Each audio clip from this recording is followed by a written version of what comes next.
এই দোয়াটা পড়ুন যদি নিজেকে পরাজিত মনে হয়। এটা কষ্টে থাকা মানুষের জন্য এক অনন্য দোয়া।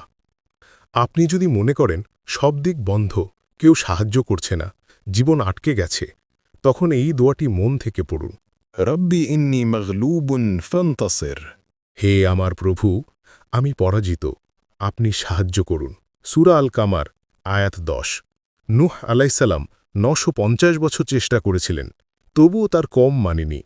শেষ পর্যন্ত যখন তিনি একেবারে নিরুপায় হয়ে পড়েন, তখন এই দোয়াটি পড়েছিলেন।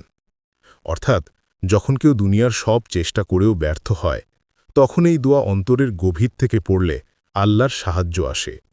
এটা আল্লাহর উপর নির্ভরতার প্রকাশ। আপনি যদি বলেন, আমি কিছুই করতে পারছি না, হে আল্লাহ, এখন আপনিই সাহায্য করুন, এমন দোয়া আল্লাহ কখনো ফাঁকা ফেরান না। আল্লাহর রহমত কখন আসবে আপনি জানেন না, কারণ আল্লাহ বলেন, তুমি ধৈর্য ধরো। নিশ্চয়ই আল্লাহ ন্যায়পরায়ণদের সাহায্য করেন। সূরা হজ, আয়াত 38।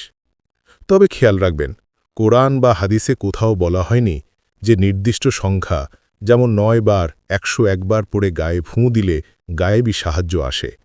এটা মানুষের বানানো কথা, প্রমাণহীন। যখনই মন ভেঙে যায়, ব্যর্থতা আসে, অন্যায়ের শিকার হন বা মনে হয় কেউ পাশে নেই, তখন বলুন ধীরে ধীরে মন থেকে, ربي إني مغلوب فانتصر হে আমার প্রভু, আমি পরাজিত, আপনি সাহায্য করুন।